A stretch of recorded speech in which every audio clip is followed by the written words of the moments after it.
Vamos continuar porque o artigo é bom para reflexão. Vamos em frente. Aí diz o senhor, do ponto de vista político, mais que tudo, depende de quem vocalize o outro lado. Por enquanto, o que se vê é uma mídia quase unânime na crítica à falta de condições de quem nos governa para manter o mínimo de coerência na nação. É muito, mas é pouco. Enquanto não aparecer alguém com força para expressar outro caminho viável, o presidente leva a vantagem. O senhor está muito tocando nessa questão do que vai aparecer. Isso é importante. Nós vamos retomar daqui a pouco. O senhor faz referência também ao senador Tasso Gereissati, né, que diz que é necessário dar um basta, nós já comentamos algumas vezes isso aqui nesse espaço. Aí diz o senhor, não é novidade que o sistema de partidos, por si, perdeu a capacidade de guiar as escolhas populares. Daí o que depende do país, né? O senhor, isso não é algo que pode explicar o que está ocorrendo no mundo ocidental. Tem países que o sistema de partidos está consolidado, né? Portanto, não é uma verdade absoluta, hein? Vamos em frente.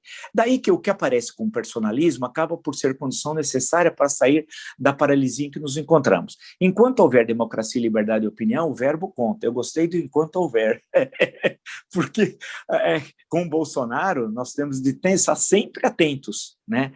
Porque ele conspira contra a democracia e a liberdade de opinião. Não falta exemplo. Recentemente propôs o fechamento de 3 jornais e um site. E disse que o correto era fechá-los, que ele só não fechava porque ele era um democrata, né? Vamos em frente. As falas, por enquanto, não chegam a ser ouvidas pelos eleitores. Há sim murmúrios no povo, mas ainda não contra quem governa, e sim contra a difícil situação de vida. Aí é uma outra questão. É que o outro lado, os que estão do outro lado do balcão, não conseguem se construir como atores protagonistas da cena política, para fazer com que colhem no Bolsonaro essa tragédia, que é dele, né? A pandemia, a crise econômica, a crise social e o caos que está ocorrendo no país, né? Aí a questão não é a habilidade, por exemplo, dele, ou que o povo não entendeu, é que os outros não conseguiram construir.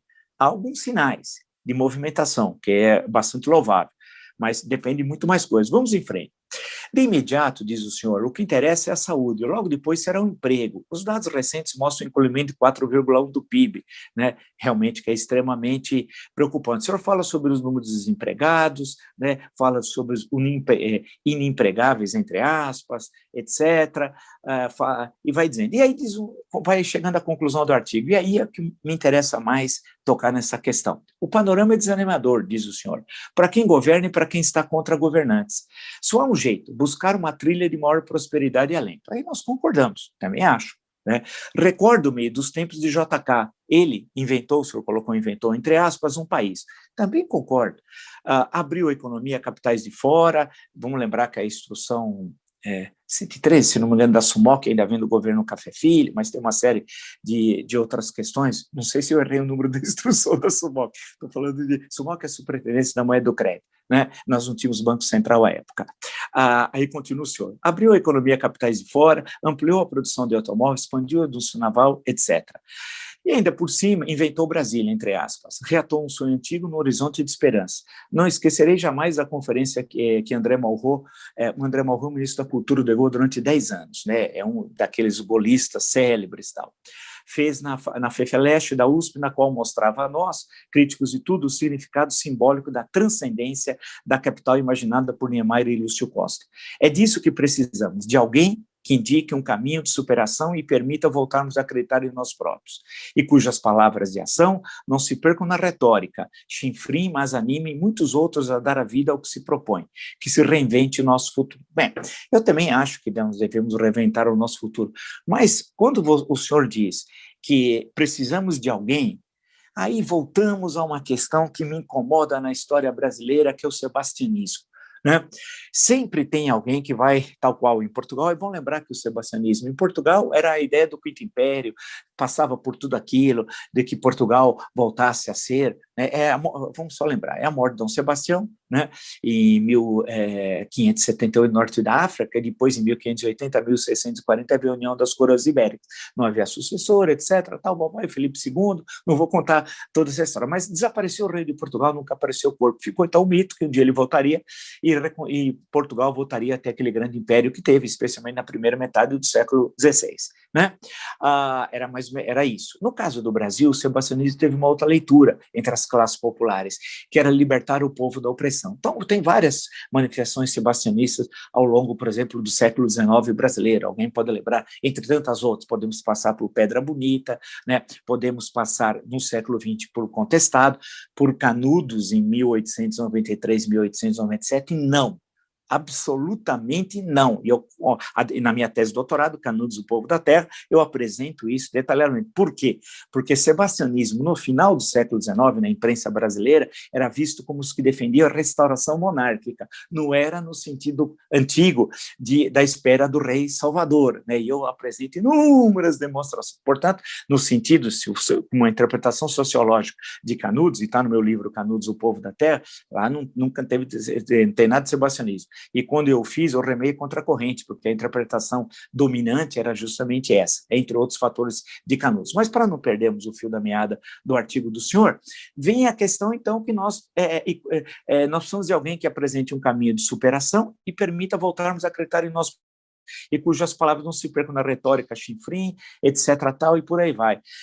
Claro que nós precisamos ter líder, eu prefiro o plural, líderes, precisamos ter partido, eu prefiro o plural, partidos, precisamos ter sociedade civil que se manifeste. Eu fiquei muito satisfeito agora com a OAB, vi uma notícia que na terça-feira o presidente da OAB, da Conselho Federal da OAB, disse que vai fazer uma reunião com todos os conselheiros, e parece que essa questão do impeachment ou da crise sanitária vai perpassar a reunião. Se isso ocorrer, eu fico muito satisfeito, porque a OAB teve um papel fundamental em 1992, teve um papel fundamental em 2016 e teve em outros momentos. Vamos lembrar momentos importantes, né, da história da OAB, quando o Raimundo Faoro, por exemplo, foi, depois Seabra Fagundes, presidente da OAB. Então, a questão que se coloca, que o senhor coloca, não me parece que seja esse o caminho, com todo o respeito aí ao sociólogo Fernando Henrique Cardoso, do qual tenho vários livros aqui, li, e gosto, acho importante as suas reflexões sociológicas nos anos 1960 e 1970. Agora, não dá para esperar, primeiro ficar aguardando. O senhor diz aqui, né, falando, olha, nós devemos aguardar, melhor aguentar quem hoje manda, o quanto seja possível, e preparar candidatos para as próximas eleições. Olha, se nós aguardarmos, e digo ao senhor sinceramente, a CCJ pode ser comandada por uma senhora que teve um vídeo retirado ontem do YouTube, sim, um vídeo de fake news sobre a pandemia. Como é possível continuarmos aguentando isso quando na CCJ, o que é a CCJ para quem nos acompanha? É a Comissão de Constituição e Justiça da Câmara dos Deputados, né? Termos alguém lá que é negacionista, né? Ou seja, que, portanto, o negacionismo hoje é sócio da mortandade, do genocídio, do que está ocorrendo no país, dos 267, já estamos chegando a 268 mil mortos. Então, nós vamos aceitar que essa senhora vai lá, vai ser a presidente da CCJ, a principal comissão da Câmara dos Deputados, e tantas outras coisas que estão sendo feitas de destruição de direitos humanos, a questão da Amazônia, a questão da defesa nacional, né, a infraestrutura, o que está sendo feito com o Ministério da Educação, o que está sendo feito no Ministério da Ciência e Tecnologia, né, que tem lá um sujeito patético, o astronauta, que é aquele vendedor de travesseiro, que não consegue, o Bolsonaro colocou tuitou lá sobre o satélite brasileiro, e a foto que ele colocou não era do satélite brasileiro, mas lá da Liga da Justiça. Isso o Tabet mostrou num vídeo aí nesses dias. É um negócio absurdo. Nós estamos com um governo chefiado por um beócio, mas mais do que um beócio, ele é um criminoso, porque ele conspira, ao contrário do senhor que tenta colocar panos quentes, dizendo assim, não, ele tem algumas fraquezas autoritárias. Ele não tem fraquezas autoritárias, ele é um autoritário, ele tem formas de agir nazifascistas, fora, portanto, do campo democrático. E não faltam exemplos do ano passado e desse ano. Quantas vezes ele atacou o Congresso Nacional? Quantas vezes ele atacou o Supremo Tribunal Federal? O senhor assistiu alguma live dele das quintas-feiras? Eu recomendo ao senhor, assista o linguajar do baixo, vulgar, da marginalidade, de onde ele veio. Ele, durante 30 anos de vida parlamentar, nunca defendeu a democracia. Pelo contrário, ele defendeu torturadores, defendeu tortura, defendeu, insisto, o fuzilamento do senhor, defendeu guerra civil, ele queria a morte. Ele falou, precisa morrer 30 mil brasileiros, pessoas aqui para as pessoas levarem a coisa a sério. É esse. Só que ele falava e ninguém dava importância.